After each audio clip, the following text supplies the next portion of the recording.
Welcome back to Orange Hat Reviews. It seems that Tessa Thompson and Brie Larson are endorsing a lesbian romance for their Marvel characters, Captain Marvel and Valkyrie, pushing further agendas of sexual preference over story. Because, of course, they want to show that lesbians can be superheroes too. All you really need to do is pick up a goddamn Marvel comic book and for the right characters, and you'll already realize there are lesbian characters. There are LGBTQ characters. Hell, Carolina Dean has literally glows the colors of the LGBTQ flag. She is also a lesbian. She's part of the Runaways, people. Look it up. The thing is, Marvel, I've covered this in a previous video, and I'm going to reiterate. Marvel is seemingly obsessed with sexual preference and whatnot. But something that they are not realizing is that kids are seeing this movie. This is pissing me off, folks, because I go to the theaters to watch when I was watching Endgame, and I saw little kids watching these movies. It is up to parents and up to teachers in school to teach kids about sexual education and sexual identity and whatnot. It is up to the parents and the teachers for that curriculum. It is not fall to Hollywood to preach and push sexual themes in movies for kids. I think that is borderline pedophilic. I think that Tessa Thompson and Brie Larson saying that it is, or that they are endorsing this kind of behavior in a child's movie series, because let's face it, the target audience for the MCU is kids, teenagers, and there are going to be little kids that watch these films. So yes, Tessa Thompson, Brie Larson, I'm thinking your actions and your endorsements are borderline pedophilic. You are showing signs that you two are pedophiles, in my opinion. Now, I have a very hard stance against rape and pedophilia.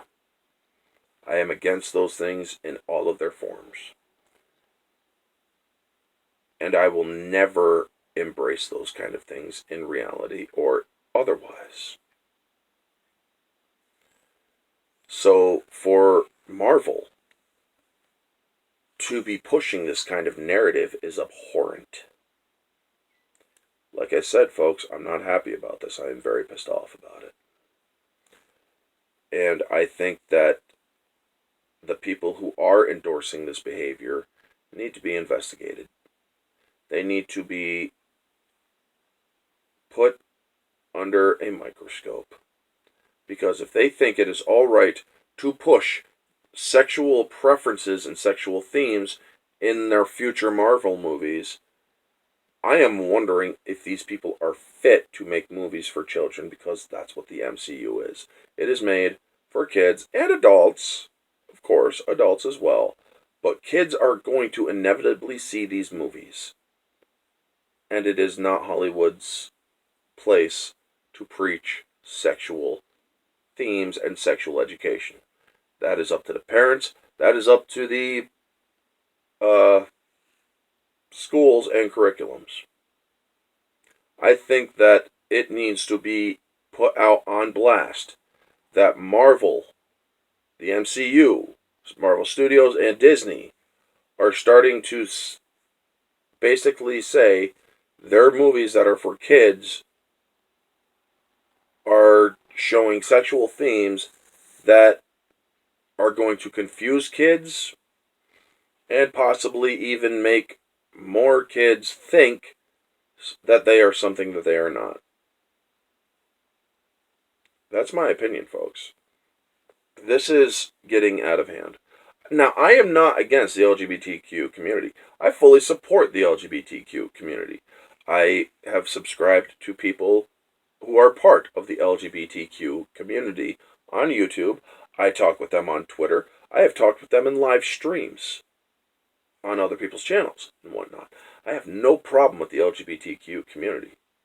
What I do have a problem is when they push their agendas and narratives onto people who are in an overt way.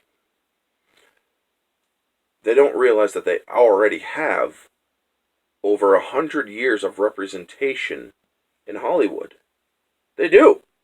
The first lesbian themed film was in 1916. It was called Vingarn.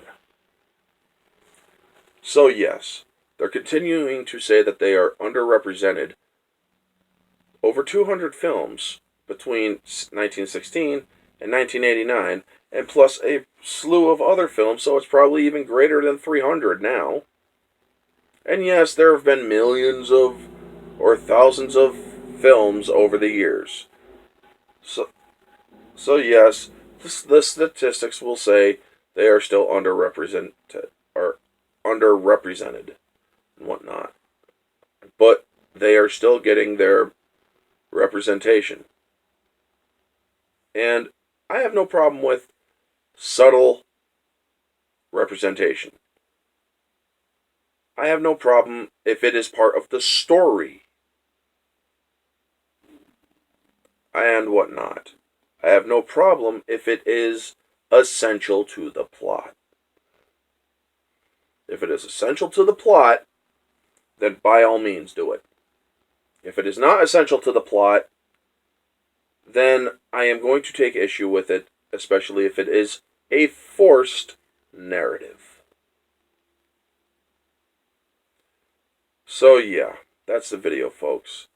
I am sorry, but I am seeing this kind of endorsement of a romance between Valkyrie and Captain Marvel as borderline pedophilia.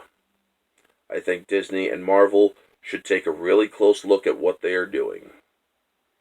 They are pushing narratives that kids are going to see and be very confused about, and it is going to inherently damage their development growing up. Anyway, that's the video, folks. Y'all know the drill. Like, comment, subscribe, share, all that jazz. Let me know in the comments below what you guys think.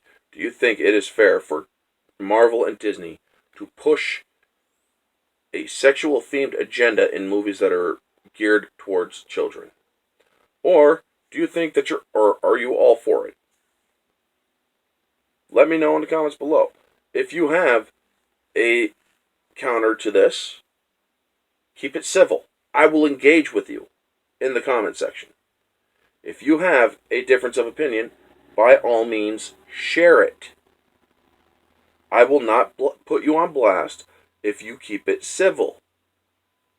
But if you're just going to say, you're anti-LGBTQ, you are a freaking troll, you are racist or sexist or whatever of that nonsense, I'm not even going to give you the time of day. I won't. Anyway, this has been Orange Hat Reviews. And before I go, I'm getting closer to my 200 subscriber milestone. I'm actually going to ask this of my subscribers. What would you like me to do in my hometown? What would you like to learn about of my hometown and me for my next subscriber milestone video? The first one was a view of the lake from 3 different angles near where I live. The second one was the 4th of July and whatnot. And the third one will be when I hit 200 subscribers. So let me know down in the comments below also what you guys would like to see. Anyway, folks, this has been Orange Hat Reviews, and I'll catch you all on the next one.